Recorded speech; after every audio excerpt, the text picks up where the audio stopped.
तो चुनाव के मुहाने पे देश खड़ा है। तारीखों का ऐलान अब कुछ ही घंटों में हो जाएगा, लेकिन किसकी क्या तैयारी है और किसके क्या मुद्दे हैं, इस पे हम बात कर रहे हैं। एक वरिष्ठ पैनल हमारे साथ है। मनोज पंडित जी हैं, योगेश मिश्रा है, तमजीद अहमद है और प्रभात त्रिपाठी लगातार हमारे साथ बने हुए हैं। प्रभात जी, इस चुनाव में अगर उत्तर प्रदेश को हम देखें तो सबसे बड़ा मुद्दा क्या रहने वाला है, जिसके इर्द गिर्द ये चुनाव होगा और उस चुनाव पे बहुत कुछ जो परिणाम है वो उस पर डिपेंड करेगा? देखिए राजेश जी, पहले तो मैं ये कहूंगा कि 2024 का चुनाव क्यों महत्वपूर्ण है। ये चुनाव इसलिए महत्वपूर्ण है कि किसी एक पार्टी की हैट्रिक लगने की गुंजाइश है, हैट्रिक लगाने जा रही है, और कुछ देश में बड़े निर्णय के लिए ये चुनाव हो रहा है। क्या वो 400 का जो नारा दिया गया है 404 क्रॉस कर पाएगा, जिससे कि बड़े निर्णय लिए जा सके। पूर्ण बहुमत की जब सरकार होती है तो बड़े निर्णय लिए आते हैं। 370 से लेके यूसीसी का जो निर्णय इस देश के सामने आया और मतदाता और जनता के बीच जो विश्वास की एक लकीर मोदी जी ने खींची, भले वो मोदी की गारंटी के रूप में चल रहा है। और इस चुनाव में ये देखने की बात है कि 2024 का जो चुनाव होगा, क्या वो चुनाव जब मंच सजेंगे तो अंतिम क्षणों में मुद्दों के आधार पर चुनाव होगा, या फिर वही हिंदू मुसलमान पे चला जाएगा, या कोई और मुद्दे होंगे, या कोई ऐसा बयान आ जाएगा जिससे कि वो इमोशनल चुनाव हो जाएगा। 2014 में चाय वाला आया था, 2019 में चौकीदार चोर आया था। अब क्या 2024 में कोई व्यक्तिगत हमला फिर कोई कांग्रेस का बड़ा नेता कर देगा? ये एक देखने की बात है। आपने जो उत्तर प्रदेश की बात की, उत्तर प्रदेश में जो राजनीतिक समीकरण है वो इसलिए भारतीय जनता पार्टी के पक्ष में चला गया है क्योंकि समाजवादी पार्टी कांग्रेस का संगठन नहीं है। समाजवादी पार्टी और इंडिया गठबंधन जो है उसमें कांग्रेस है, आपस में लड़ रहे हैं। मायावती दूर है, मायावती अकेले लड़ेगी, त्रिकोणीय संघर्ष होगा, वोट का बंटवारा होगा। ऐसी स्थिति में जो 62-64 सीटें भाजपा की आई थी, उन्होंने जो 80 का नारा दिया वो कितने तक पहुंचेंगे? और विपक्ष, सबसे बड़ी चीज यह है कि क्या समाजवादी पार्टी 5 सीटें अपनी बचा पाएगी या उससे इजाफा करेगी? क्या बहुजन समाज पार्टी के लिए बड़ा संकट है, जो उनको बुआ बबुआ के अलायंस के बाद 10 सीटें मिली थी वो बच पाएंगी? और सबसे बड़ी चीज, अभी समाजवादी पार्टी ने एक सूची जारी की है, जो नगीना सुरक्षित सीट, जहां पे मायावती अलग लड़ रही है और चंद्रशेखर आजाद, इनका पीडीए का क्या फार्मूला है? वहां पे कोई दलित सुरक्षित सीट है, पीडीए के कोई दलित पार्टी का किसी व्यक्ति को वहां टिकट नहीं दिया। एक वो मुझसे रिटायर्ड जज है, उनको उतारा समाजवादी पार्टी ने। तो भैया पीडीए का क्या फार्मूला है समाजवादी पार्टी का, ये समाजवादी पार्टी बताएगी। कांग्रेस का संगठन नहीं है। कांग्रेस की एक लड़की है जो सड़कों पर उतर के कह रही थी मैं लड़ सकती हूँ, लेकिन रायबरेली लड़ने की हिम्मत नहीं जुटा पा रही है। तो क्या अमेठी रायबरेली का जो इतिहास है वो खत्म होगा उत्तर प्रदेश से? ये देखने वाली बात होगी। तो 24 का जो चुनाव है बहुत निर्णायक स्थिति में है, क्योंकि देखिए सबसे बड़ी चीज क्या है, विकासशील विकसित भारत 2047 का जो एक लक्ष्य रखा गया है, जो टारगेट रखा गया है। और किसी एक नेता ने कहा है, देश के प्रधानमंत्री ने कहा, मैं नाम लेना चाहूंगा, बिल्कुल मोदी जी ने कहा है कि भाई हम जो अर्थव्यवस्था, पांचवी जो हमारी अर्थव्यवस्था पे हम आज आ गए हैं, हमारी इकोनॉमी 2030 नंबर पे आएगी। तो क्या ये चुनाव कानून व्यवस्था पे होगा? क्या ये चुनाव जाति के आधार पे होगा? जाति के जो कील काटे, ओबीसी और पीडीए, कोई माइनॉरिटी की बात कर रहा है, कोई कुछ कर रहा है। क्या ये चुनाव वास्तविक मुद्दों पे होगा? महंगाई पे होगा, बेरोजगारी पे होगा?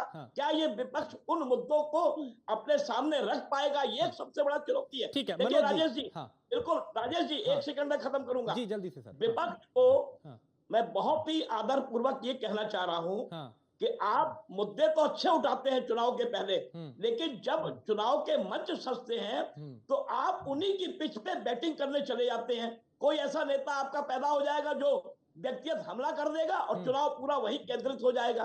तो भैया कृपया करके अपने अपने एजेंडे पे चलिए। मीडिया को कोसने से कुछ नहीं होगा, प्रभात त्रिपाठी पे आरोप लगाने से कुछ नहीं होगा।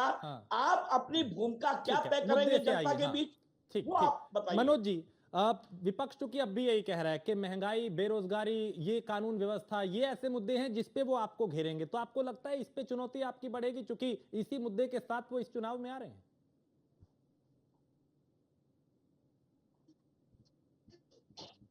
आपने म्यूट कर रखा है शायद मनोज जी। मैं उत्तर प्रदेश में 37 साल बाद इतिहास दोहराया, तो ये किन मुद्दों पे? आप ये देखिए कि हमने लॉ एंड ऑर्डर की बात जो जनता से की थी वो हमने पूरी की। जो जितने बड़े-बड़े माफिया थे, जो वट वृक्ष बन चुके थे, जो पार्टी के संरक्षण में चीजें चला रहे थे, आज वो कहाँ हैं? आज ऐसा माहौल पैदा हो गया उत्तर प्रदेश में कि लोग गले में तख्ती डाल के थाने चले जाते हैं, कहते हैं जी हम अपराध से दूर रहना चाहते हैं, आप हमें जेल में डाल दीजिए, आप ये सब कर दीजिए। तो ये एक माहौल बनाया है ना उत्तर प्रदेश में। एक जो व्यापारी थे, बड़े-बड़े नेशनलिस्ट थे, जो यूपी में काम नहीं करना चाहते थे, आज उनको हम यूपी लेके आए ना, उनको ये भरोसा दिलाया कि आपको रंगदारी नहीं देनी होगी, आपके बिजनेस में आप बिजनेस के तरीके से चलाएंगे। तो ये विश्वास पैदा किया है उत्तर प्रदेश सरकार ने, और उस विश्वास पे हम लोग काम करते हैं। देखिए राजेश जी, सबसे बड़ी अदालत है जनता की अदालत, और जनता की अदालत का फैसला सबको मानना होता है। अगर आप व्यक्तिगत किसी व्यक्ति पे जाएंगे, चाहे वो एंकर हो, चाहे चैनल हो, चाहे कोई भी हो, तो मुझे लगता है कि आप तैयारी करके नहीं आए। आप सिर्फ ये शोर मचा के और चीजें करके आप डिबेट को मुद्दों से भटकाने के लिए आए हैं, और वही आप कर रहे हैं। ठीक है योगेश जी, वो कह रहे हैं कि हमने जो कहा था वो किया है, और विपक्ष के पास मुद्दा नहीं है, इसलिए मुद्दा भटकाने के लिए इधर उधर की बात की जा रही है। योगेश मिश्रा। राजेश जी, इतने समय में सब सारी बातें आ गई, पंडित इनकी आ गई, प्रभात जी की आ गई, मनोज जी की। मनोज जी तो जा ही नहीं रहे हैं। मनोज जी तो कह रहे हैं ना कि इन्वेस्टर लाए, तो उसका तो खुला ना पोल। हम तो इलेक्ट्रल बॉन्ड की बात कर रहे हैं साहब। चंदा दो और धंधा लो। कौन लेके आया? को चंदा दोगे तो धंधा करने को बिका। हम कितनी बात करते हैं, हमें आप नकारा साबित करके एकदम बेकार साबित कर दीजिए, चैनल में एकदम एजेंडा चला दीजिए, लेकिन हम बताएंगे जनता सब क्या करने जा रहे हैं। तो योगेश मिश्रा, उस लिस्ट में आप कौन से नंबर पे हैं सर, ये भी बताइए फिर, है ना। इंडिया अलायंस के कौन कौन से गठबंधन किस किस नंबर पे, फिर वो भी बताइए। आप बताइए बीजेपी पहले नंबर पे, लेकिन दूसरे और तीसरे पे कौन है वो भी बताइए। आपको कितने करोड़ मिले थे वो भी बताइए उस चंदे में, उसी फहरिस्त में, उसी बॉन्ड के जरिए। ये सारी चीजें रखिए ना फिर आगे सर। एक ही पार्टी को क्यों? अरे वो नंबर 1 है तो आप कौन से नंबर पे, ये भी बताइए। आपको बड़ी मिर्च लग रही है सर, आप बताइए ना, जिस मुद्दे पे हमने आपसे सवाल किया आप उस मुद्दे पे आ नहीं रहे। आप इलेक्टोरल बॉन्ड की बात कर रहे हैं, मैंने आपसे पूछा ठीक है, अगर वो आ गया तो आप कौन से नंबर पे, आप बताइए। तो आप कहते हैं मिर्ची लग रही, फिर आप इधर उधर के चले जाते हैं। तमजीद मैं आ रहा हूँ आपके पास। तमजीद अहमद, तमजीद भाई आवाज मिल रही है आपको? यहाँ फोन पे व्यस्त है। तमजीद जी को हटा दीजिए, शायद वो फोन पे बिजी हैं। हाँ, लेकिन प्रभात जी, ये चुनाव जो है, तमजीद जी को हटा दीजिए।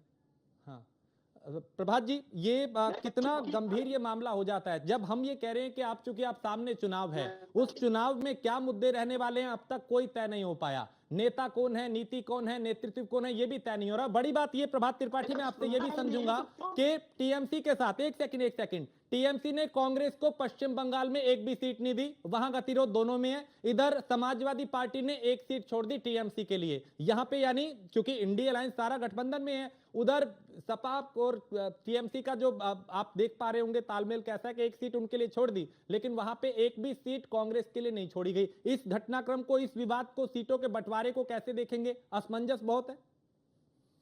देखिए राजेश जी, निश्चित तौर पे जो विपक्ष है, जो इंडिया गठबंधन एक स्वरूप तो बन गया, जिससे कई लोग चले गए, नीतीश कुमार खुद चले गए, भारतीय जनता पार्टी में चले गए।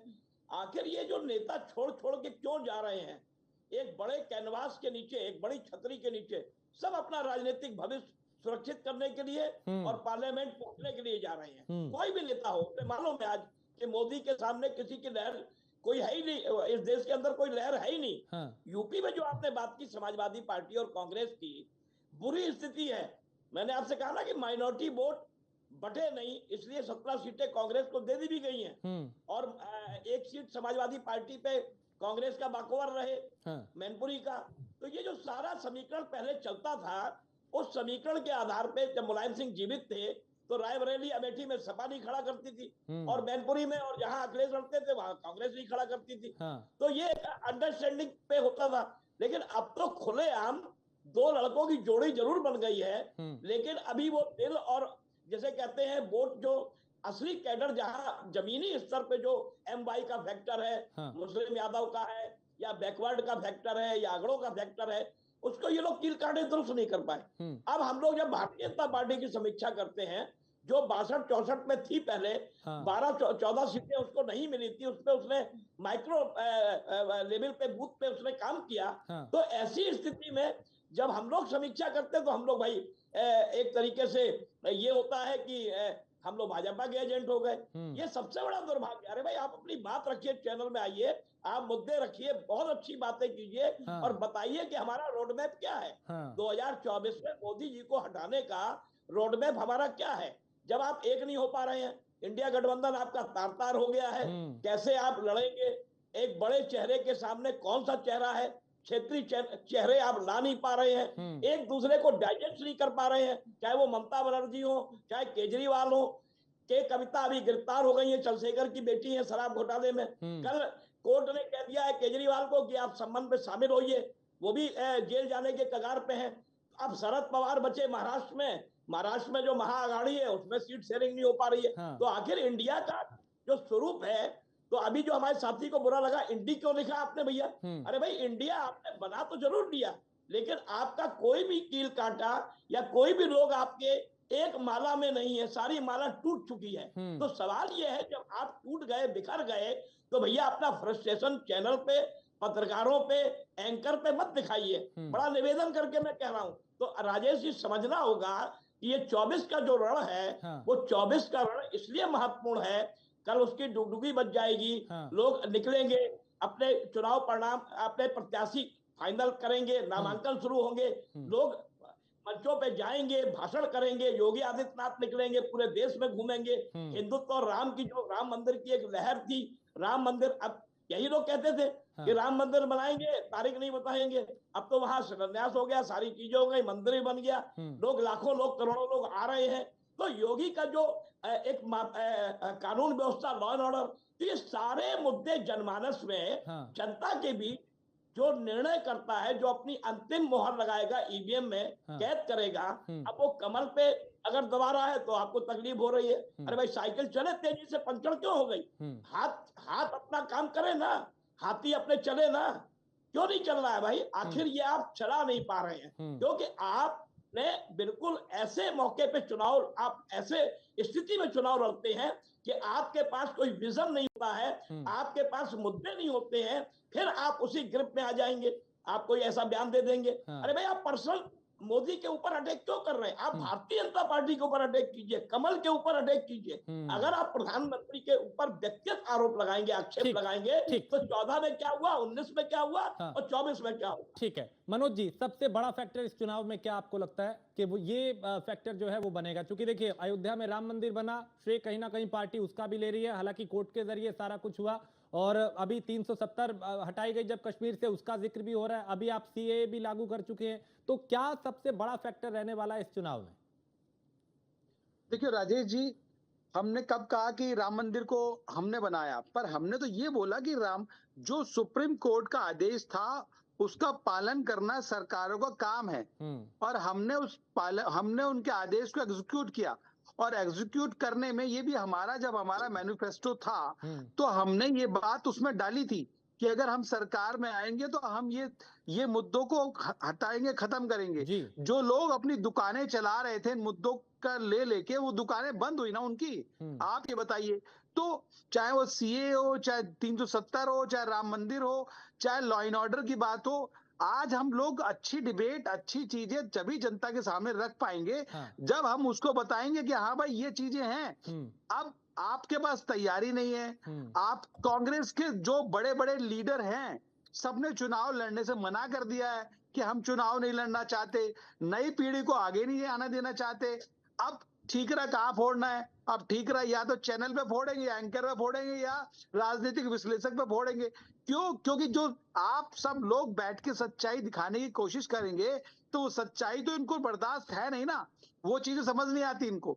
आप देखिए, 5 राज्यों में चुनाव हुआ, कहाँ अखिलेश जी कह रहे थे कि कांग्रेस बड़ी चालू पार्टी है, बच के रहना, वोट मत देना, और आज कहाँ गलबैया में लाए घूम रहे हैं कांग्रेस के साथ। तो मेरा मानना यह है कि अब ये प्राइवेट लिमिटेड कंपनीज बंद होंगी, जनता इनको बंद करेगी ठीक। और जनता उन मुद्दों की बात करेगी, उन चीजों की बात करेगी। जनता ये जानती है कि किसकी नियत और ठीक है। नीति स्पष्ट है, ठीक है। उसी हिसाब से चीजें योगेश चलेंगी जी, आगे। क्योंकि उनके पास बताने के लिए बहुत कुछ है, फिर चाहे धारा 370 हो, राम मंदिर हो, या फिर सीएए की बात करें, वो बात ये भी करते हैं कि हमने रोजगार दिया है, ये भी करते हैं कि हमने विकास किया है, सबके साथ की बात भी की जाती है। इन सारे मुद्दों की काट क्या है विपक्ष के पास? कैसे आप उसकी काट निकाल पाएंगे? क्या पीडीए के सहारे या कोई और फॉर्मूला है आप लोगों के पास? योगेश मिश्रा। अच्छा जी, मैं कह रहा हूँ चलिए कम से कम बोलने का मौका दिया, अच्छी बात। मैं कह रहा हूँ कि अगर भारतीय जनता पार्टी एक राजनीतिक दल है तो समाजवादी पार्टी कांग्रेस भी एक राजनीतिक दल है। जितना हक अधिकार संविधान को देता है अपनी बात रखने का, उतना हक अधिकार को भी मिलता है अपनी बात रखने का। तो आप तो हमें कोई फर्क नहीं पड़ता। मैंने कहा ना कि आप हमें क्लास से नाकारा बच्चा साबित कर दीजिए, लेकिन हम तो जनता से जाके कह रहे हैं ना कि मुद्दा की बात है तो एक ही तो मुद्दा है कि क्या हुआ तेरा वादा। हम तो उन वादों के याद दिला रहे हैं कि जो मोदी जी करके गए थे ना। मोदी जी आते हैं ना, एक तेरा सबसे भारी ऐसे किया था ना, तो बता तो रहे हैं कि सारा उद्योगपतियों को हमने और अमीर बनाया, गरीबों को और गरीब बनाया। एक वादा है, हमने यहाँ पे 80 करोड़ लोगों को रोजगार राशन बांटा था, उनमें से कुछ लोगों को बाहर नहीं निकाला। हम लगातार संख्या बढ़ाते जा रहे हैं, उन्हें अन्न दिए जा रहे हैं, क्योंकि अगर नौकरी होती, रोजगार होता तो कोई लाइन में न लगता था। आपने नकारा बना दिया लोगों को। हम मुद्दे बात करें, हम तो स्वास्थ्य व्यवस्था की बात करें। हम अगर बेटियों के साथ दुर्व्यवहार बलात्कार पे आवाज उठाते हैं तो आप कहते हैं अरे ये गलत बात है। हम अगर मणिपुर की बात करते हैं तो आप कहते हैं कि अरे इनको सस्पेंड करो। हम अगर सदन में कुछ हो जाता है, कोई कूद जाता है, उस पर बात करते हैं तो देश के सांसद सस्पेंड कर दिए जाते हैं। तो हम तो बेवकूफ है साहब, क्लास के सबसे नकारा बच्चा है, लेकिन फिर भी हम पिछड़ा दलित अल्पसंख्यक का अगड़ा और जो भी मुद्दे हैं देश के प्रमुख मुद्दे। अगर आप बात शुरू हुई थी चाइना को लाल आंखें दिखाने से, लेकिन आप तो चाइना के प्रधानमंत्री को झूला झूलाए, एक के बदले 10 सर लाने की बात हुई थी। देश के इतने जवान शहीद हो गए, लेकिन आपको आज तक नहीं पता चला पुलवामा में वो गाड़ी कहां से आई थी। ठीक है, आप ये कह रहे हैं कि इन मुद्दों के साथ इस चुनाव में जाएंगे और सरकार अरे को हम बहुत से मुद्दे लाएंगे, भारतीय जनता पार्टी को। ठीक है, मुद्दों की कमी नहीं है, हर मुद्दे पे मोदी जी को घेरेंगे और जिसको उनकी चापलूसी करनी हो बैठ के करिए, कोई दिक्कत नहीं। ठीक है, लेकिन आपको एक शेर बड़ा मशहूर है कि क्योंकि आईने की बात हो रही थी कि जब भी आईना उठाया करो, अरे हम भी पहले खुद देखा करो, फिर दूसरों को दिखाया करो। बहुत शुक्रिया आप तीनों का इस चर्चा में शामिल होने के लिए। और चूंकि अब चुनाव का ऐलान किसी भी वक्त हो जाएगा, चूंकि चुनाव आयोग की प्रेस कॉन्फ्रेंस है, कुछ ही घंटों में चुनाव की तारीखों का ऐलान हो जाएगा, लेकिन किसके क्या मुद्दे हैं और किस मुद्दे के साथ चुनाव में जा रहे हैं, इस चर्चा में हमने जानने की कोशिश की।